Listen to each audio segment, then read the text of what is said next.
Hey prospectors, Tony from Gold Talk Leonora. It took me about 10 shots to try and turn this camera on. It's been so long since I've used it. Apologies, but it's been a challenging last few months, last 6 months. As I sort of mentioned, the last one, Lisa's been on the cook list a little bit. But good news, she's getting a lot better now. So, and that's always my main priority, her. So she's going good. The dry blower tried to kill me about 6 weeks ago, but only took off about an inch of one of my fingers. Absolutely stupid on my part, but anyway, that's what you get sometimes. It's funny how the whole mining industry, the whole safety protocols is revolving around the fact that, you know, there should be no accidents, or there can be no accidents, but you know what, people do dumb things. And I've always worked pretty much on my own, by myself, doing this kind of work, and I always prop my work. I always make sure things are as safe as I can make them, or within my tolerances, and didn't even think about it. Didn't even prop the grizzly up, and it decided to take one of my fingers off, so there you go. So not a lot on the prospecting side has been going on. It has and it hasn't. It's only just got dry enough to start dry blowing, start running dirt probably in the last couple of weeks, in the last 10 days, which is fantastic. I'm sort of gagging to get into the season. The little trailer here, I'll swing around, put Stephen around. That little trailer there has hardly progressed at all. So I'm just starting to do a little bit more on that, because the tine of the dry blowers come to a little bit of a screeching halt for the next 6 days or so. Just stiffened up the back end a little bit there, but really probably over the next few days, if I can't get the bits I want to progress Tiny, then I'll probably progress that trailer right along. Tiny's been in the yard. As I said, it was too wet to go dry blowing, and there's been a few things I wanted to do to him for a long time, so I thought, bugger it, I'll just do it.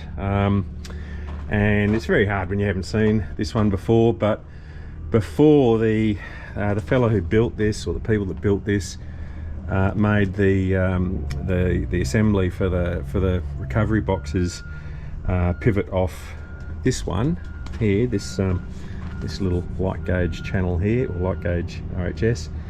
But it was interesting when I looked at it, and it was only after I was chopping it off I really twigged, but that end was 30mm higher than this end. I mean, how anyone can bloody build something like that is absolutely freaking beyond me. So what we did is, I've been wanting to do for a while, because to get the trailer level was one thing, but then the boxes were not level, and the whole assembly had a bit of a woof in it. Now I could get around that because I knew it was there, and I could sort of balance things up to make sure all the boxes were level, but I was never happy with it. So anyway, so we've just made a new frame up there out of some heavier gauge, and it's relatively straight.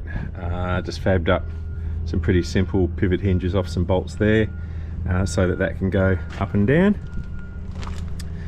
and it's all nice and straight and happy and lovely now. So I can adjust the angle of the dangle by winding that up and down, and it all works as it should. I generally set these trays at about 20 degrees. Look, it's a lot of people say, oh, it varies to the dirt, and yeah, maybe to a point it does. But you tend to get lazy. You know, some people say, oh, it has to be at 23 degrees. I find that's a little bit fast, because we are running vibration motors. I took the old vibration motors off because they were far too violent, which again I could work around them, but they were a little bit slow in revolutions, so I've just replaced them with some 3000 RPM motors, so it sets up a little bit of a hum. I had put all brand new spanking blowers in there, and I thought, yee-haw. And I woke up 2 o'clock in the morning. I thought, crikey Moses, I don't think it's going to have enough puff. And sure enough, when we took it out last week, it didn't have enough air, so it was sort of struggling, and it's like, well, it's not worth mucking around with. So I've got two horsepower motors, blowers, and there's another 2 coming up for Perth in the next few days. But being a Friday today, it won't be till next week, hopefully. Leonora's always a bit questionable about when things happen, so we'll get those plumbed in and tidied up, and I'm sort of hoping by next Thursday, Friday, we should be out running dirt. I just chucked a few Vibe motors up the top there. They're a little bit too small, but they're ones I just had in the shed there, and I thought, oh, I'll just run them up to, because sometimes, especially at sort of the shoulders of the season where some of the dirt can be a little bit heavy, I like to, you know, the dirt can clog up the chutes. And it doesn't matter what you use, whether you're using just gravity chutes or using sort of reciprocal feeders, the dirt can still bog down a little bit.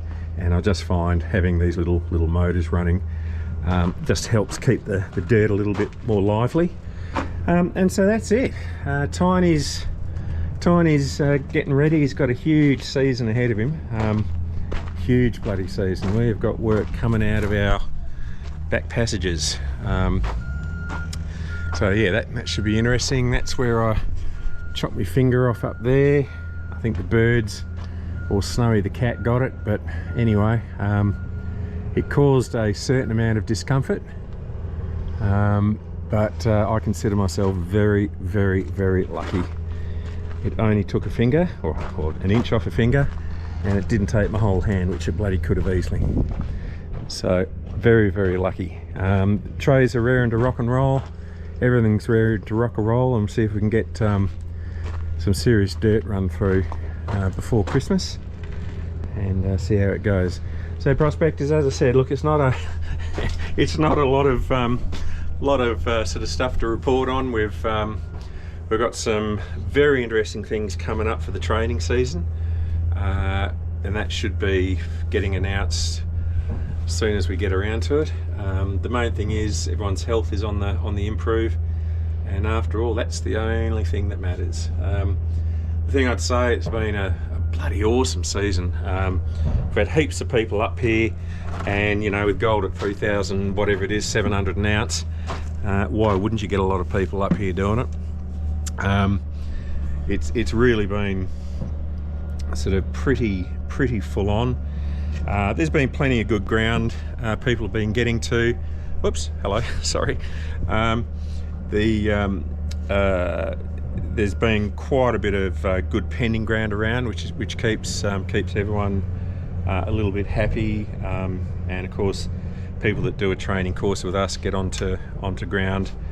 I think it's about 26,000 odd hectares we've got at the moment on company ground for people to go on as inclusive in the course. But as I said, there's a lot of really interesting things coming up, and we're still working on them at the moment. But if we can pull off what we're hoping to, it could be very interesting times ahead. So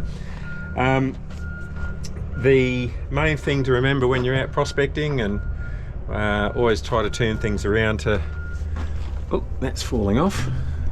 Don't know where that came, but we'll get rid of him. Saved me cutting it off. The main thing to remember when you're prospectors, is that there's no shortcuts.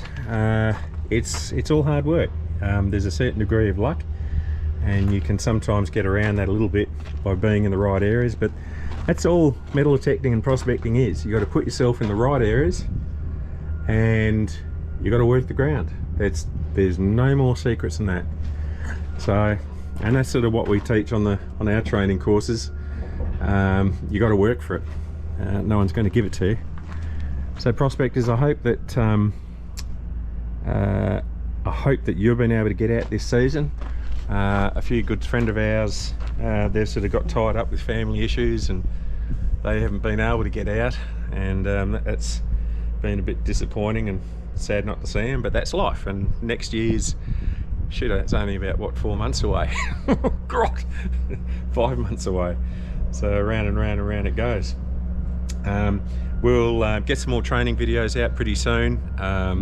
As I said, we've just had our hands full with the family stuff at the moment. So, yep, we'll get onto that and try and get everyone sort of dialed in and ready for next season. So prospectors, I wish you all the best, and I'll speak to you very, very soon, hopefully when we're running dirt. See you, prospectors.